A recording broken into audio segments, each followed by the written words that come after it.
Welcome to Threads of Hope. I'm your host, Jason, and today we're shining a light onto the case of Ellen Greenberg. So, January 26, 2011, Philadelphia was preparing for a heavy snowstorm. Ellen Greenberg, a 27-year-old first-grade teacher, was dismissed from school early. She returned to her apartment 603 at the Venice Lofts in Philadelphia, Pennsylvania, where she lived with her fiancé, Sam Goldberg. Later that evening, Sam went downstairs to the building's gym while Ellen stayed in the apartment. When Sam came back to the apartment, he claimed that he found the door was latched from the inside, a detail that would become one of the most controversial elements of the entire case. Sam sent a series of increasingly frustrated text messages demanding that Ellen opens the door. This could have been a cover-up. This could have been fake. He just sending texts to make it look like he was trying to get a hold of her. Just saying. After receiving no response, he forced the door open. When he entered the apartment, he found Ellen lying on the kitchen floor. He called 911. 911 told him to perform CPR. He opened her shirt to do so, and then this is what he said. And we have the audio recording right here. I need everything out. I just walked to my apartment. My fiance's on the floor with blood everywhere. What is the address? 4601 Flat Rock Road. Please come help now. 4601 Flat Rock Road. Is this a house or apartment? Oh no! Oh no! It's an apartment. What apartment number? Please hurry, please. Where is she bleeding from? I don't know. I can't tell. So you have to calm yourself down in order to get you some help. I'm sorry. I don't know. I'm looking at her right now. I can't see anything. There's nothing broken. She's bleeding. Ellie! You don't know where she's bleeding from? Can't tell where the blood's coming from? I think her head. I think she hit her head, But it's everywhere. Okay, it's everywhere. She might have fallen. Do you know what happened? She may have slipped. There's blood on the table. Her face is a little purple. Okay, hold on for rescue for her. Stay on the phone.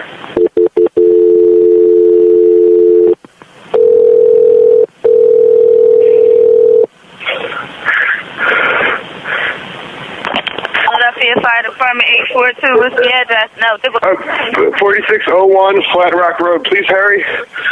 4601 Flat Rock. Yes. What's wrong? I went downstairs to go work out. I came back up. The door was latched. My fiance's inside. She wasn't answering. So after about a half hour, I decided to break it down. I see her now, just on the floor with blood. She's not responding. Okay, is she breathing?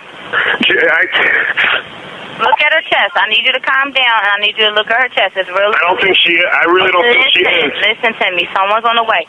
Look at her chest. Is she flat on her back? She's on her back. So I bring her. Look at her chest and tell me if it's going up and down, up and down. I don't see her moving. Okay, do you know how to do CPR? I don't. Okay, I can tell you what to do, okay, until they get there. I want you to keep her flat on her... God. Hello? Yeah, hi, okay. Are you willing to do CPR with me over the phone until they get there? I have to, right? Okay, so get her flat on her back, bare her chest, okay? You want to rip her shirt off. Okay? Kneel down by her side. Oh, my God. Ellie, please. Listen, you can't freak out, sir, because you... Okay, I'm trying not. Her shirt won't come off. It's a zipper. Oh, my God. She stabbed herself. Where? She fell with a knife. Oh, no. Her knife's sticking out. Her what? There's a knife sticking out of her heart. Oh, she stabbed herself? I guess so. I don't know where she fell on it. I don't know. Okay, well, don't touch it. Okay, so I just let her here now. I mean, what do I do? No, I mean, you can't. If the knife is in her chest, it's going to be kind of hard for you to do CPR at this time. Oh, no. Oh, my goodness. Okay. Police, which operator? 277. Is someone coming here? Yes, they are. You said 4601 Flat Rock, right? Yes. Okay, someone's on the way. And the knife is still inside? Wait, so what? The knife is still inside of her? Yes, I didn't take it out. Was it her chest or what area? It's in her chest. It looks like it's right in her heart. Okay, someone's on the way out there, okay? Just get Oh my God. Oh my God. How old is she? She's 27. 27. And there's no sign of life at all? Like, No, please don't be. What? Pinch her under her arm and tell me if she responds to pain. Ellie. She's not, her arm, her hands are still warm. I don't know what that means, but there's blood everywhere. I know, but you can't, and the knife is still inside of her. How far? Can you see how far it went in? It looks pretty deep. Okay. It looks it's a long knife. Don't touch anything. Yeah, don't touch anything, okay? I'm not touching anything. I can't believe this, though. So wait, it was just you there with her?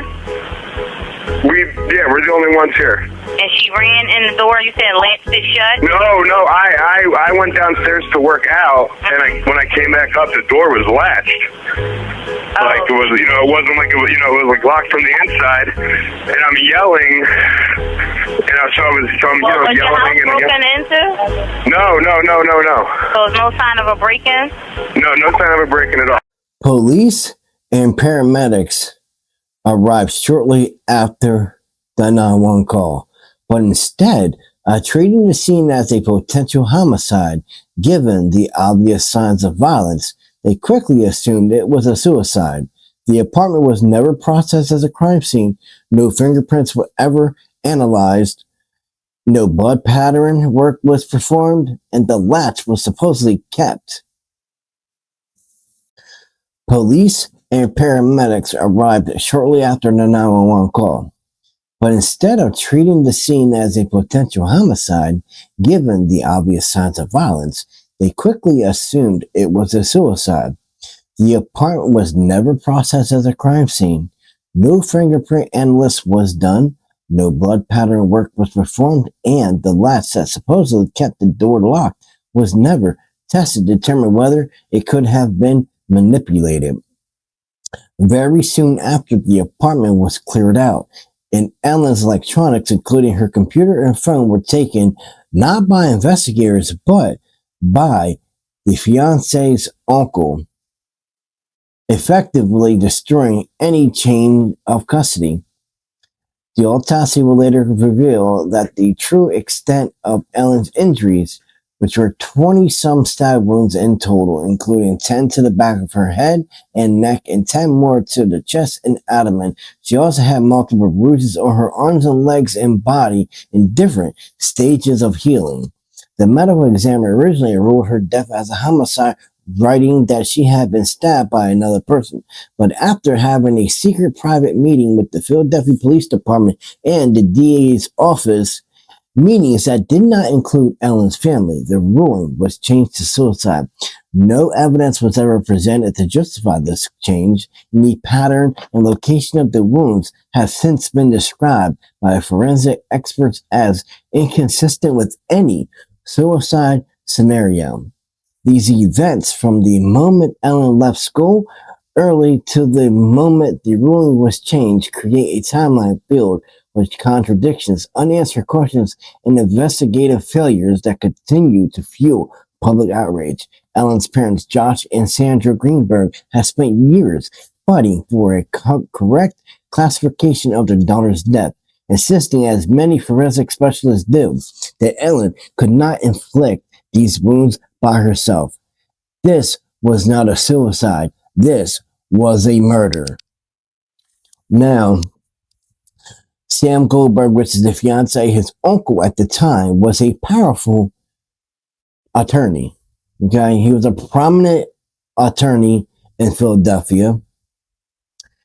He was also friends with the now 2025 governor, Josh Shapiro. So Josh Shapiro worked in the DA's office at the time that this crime or suicide had occurred, and was friends with the fiance's uncle. And the fiance's uncle is the one that took electronics and took Ellen Greenberg computer out of her apartment and such. Also, why is it that it was ruled as a homicide, but then after having a secret private meeting, it was changed from homicide to suicide? I truly believe there's a cover-up going on between the DA's office, Sam Goldberg's uncle, James Schwartzman is the uncle's name, medical examiner's office, and the Philadelphia police. They're all corrupt. They're all corrupt because how does somebody stab you? You can't, okay? You can't reach behind you with enough leverage to stab your own self. She was stabbed multiple times in the back. She also had several bruises in different healing stages, which mean some of those bruises were already on her before she died. Okay? Which means, and points to, fiance was probably abusing her. He probably was abusing her. She was probably in a domestic violence relationship. Sam Goldberg murdered his fiance, and then his uncle, because his uncle had money and power, helped cover up this case. What is your thoughts on this? Tell us your thoughts. This was not a suicide. This was murder. And Ellen's family and Ellen Greenberg herself deserve justice. We will continue spreading awareness and sharing this story because we cannot allow this story to die. Anybody who helped cover up this case needs to be held accounted for. We're coming for you. We are coming for everybody who falsely stated this was a suicide. Be prepared. We will fight. And fight justice we shall. Remember, stay safe, stay aware, and God bless. And keep fighting for the truth. Pathologist Dr. Priya Banerjee and retired FBI Special Agent Jennifer Coffin-Daffer. Good morning to you, ladies. Dr. Priya, let me begin with you here, please. What do you make of the ME's finding here? I don't think any of my opinions have changed. I know we've talked about this before. It's rather unbelievable to me that this is the conclusion they came to. When you look at the nature of the wounds, and there was a diagram that was shown, I think, on my interview yesterday, and it's been shown in other times, where there are wounds, exactly. Wounds to the back of the neck that were labeled N and T, thank you, yes. And you can see that they are going into the base of the brain and the spinal column. That takes force. There's bony structures there, and they saw the spinal cord described as bulging from the wound. There's bleeding over the base of the brain, the cerebellum, where the base of the skull stab wound is. That means she was alive. And I wholeheartedly disagree that this would not incapacitate her. I do think it would. These are critical structures that are involved with vital functions. And so to stab herself after sustaining these wounds, I think is, I professionally disagree. I'll leave it at that. Dr. Priya, we want to hear more. So with that wound in particular you were talking about in her spinal column, this autopsy report, it says, this doctor saying that it could have possibly been caused by the first medical examiner at autopsy. Does that sound right to you? So, I mean, there's always a potential for artifact. Okay, that's what we call introduced cuts or fractures. I mean, we've all done it because we are tugging and pulling and cutting. But when you have an overlying wound and then there's damage to the cord, the spinal cord, excuse me for being so colloquial, and there's bleeding at the base of the brain. Bleeding is not an artifact, okay? That is not. When someone is passed away, how do I tell artifact? I actually teach this. How do you know it's post-mortem or artifact? Means that they did not have a beating heartbeat and blood pressure, which means they won't bleed into their wounds. No one bleeds into my autopsy incisions. And so that is a vital differentiation that we make at autopsy. There's bleeding on the surface of the brain secondary to one of these wounds. How can that be denied? Oh, so I see what you're saying. So in here, this sounds like it's not possible to you, right? If I'm getting what you're saying correctly, Dr. Priya, that you're saying because of the blood, she was alive when that wound went into her neck. Gotcha. Oh, I really appreciate that. Thank you so much. Let's talk about some of the facts and circumstances now. Agent Coffindeffer, I want to dig in with you on that. So Ellen Greenberg's fiance, we know, is the one who told police that he found her locked in the apartment, that he had to breach the door. The ME is citing all these different times. Jen, at 4:51, this guy's key card shows he's going into the gym. At 5:30, we know he's seen in the lobby going back up to the apartment. So he goes to work out apparently in that time. But something that jumped out to me, the calls to Ellen begin at 5:24. So while he's still in the gym, having only worked out for, about a half hour's time here, he's calling her. That seems strange to me. I'd love your thoughts, Jen. Well, there's so much that seems strange to me here. First of all, how about the fact that he is on camera in shorts, but according to the first responders, he was in sweats when they arrived on scene? How about the huge hiatus in time between when he supposedly left the gym and when the 911 call was made and other calls that were made before that? How about the situation with the lock? That lock does not look like a breached door with that sort of a lock. I can tell you that either the side of the door or the door itself would be completely impaired for somebody to be able to breach this. How about this? At the crime scene, there was medication for anxiety, and those medications actually cause depression. They can cause dizziness. They cause lethargy. She was not diagnosed with depression. She was actually diagnosed with being anxious. That doesn't equate to somebody who would murder themselves. And how about this, Julie? The fact she was found against that counter, you can see the blood marks. I don't know if you have that picture. So did she stab herself 10 odd times in the back, hit herself over the head with this huge knife to cause this gigantic gash? Remember, 2 knives were used. And then as she was laying there, change out knives and stab herself in the chest. This completely, to me, shows a staged scene. I am so happy to hear you say that, because that was one of the things that one of the reviewing doctors brought up, and it is noted in this report, that did someone kill her and then make it look like she killed herself?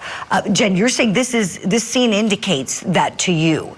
What's the biggest tell? Is it the body positioning, the blood? What would you say is the giveaway for you that could be what happened here? Well, start from, for me, beginning to end, that lock that looks staged. Then you go to the way she's positioned on the counter. Then the 911 call, not the piece you all played, but the piece at the beginning where the 911 operator is asking sort of what happened. He's, I don't know what happened. And then later he somehow discovers the knife when they ask him to do CPR, and he's quite disgusted with having to do CPR.